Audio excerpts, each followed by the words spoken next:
Now, Alon, you live in the real world here. You build platforms, you build automation. When you're talking to customers about risk management, do they get sort of immediately that risk management in a modern context probably does require a platform? I remember starting with pencil and paper. Is everybody using computers now to do this for the most part? Yeah, it happened to be that computers are taking over the pencil and paper. But I think that the biggest thing that happened was a need for operational definition of risk. And like Steve was saying, high, medium, and low doesn't cut it anymore. We need something a bit more quantified. So how do I quantify risk? How do I look at the things not just by saying that my firewall is okay? It's not enough anymore. So now we need to quantify intelligence and to understand the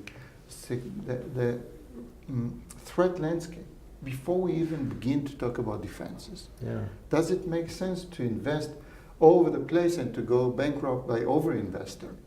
This is where the whole discussion of risk is different from the discussion of cybersecurity.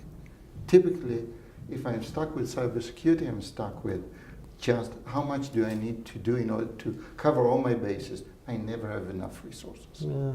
So the decision maker, it's now at the hands of the CFO and the risk committee of the board, and not just at the tech level.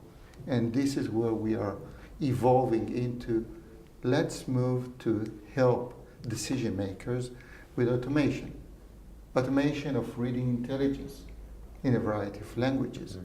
Automation in continuous monitoring, to go away from the term to continuous monitoring to something that is agile and quick and doesn't take you forever, because our business is totally evolving.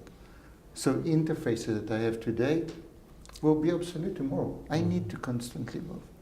So this is where we begin to create the common denominator, which is the business impact and financial impact. You know, one thing, go ahead. Well, I think the whole thing is focusing on what is the impact.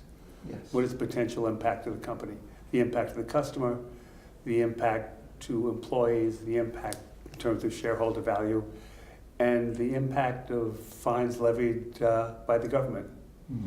And I think there's probably, and it gets to be kind of a little murky, because if you take a look at some of the recent breaches of the past couple of years, there has been minimal impact to shareholder value.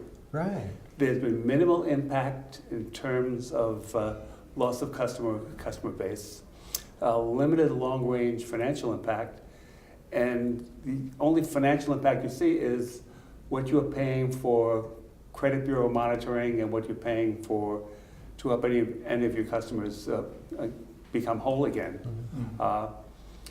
And the single largest financial impact tends to be the government fines, the regulatory fines.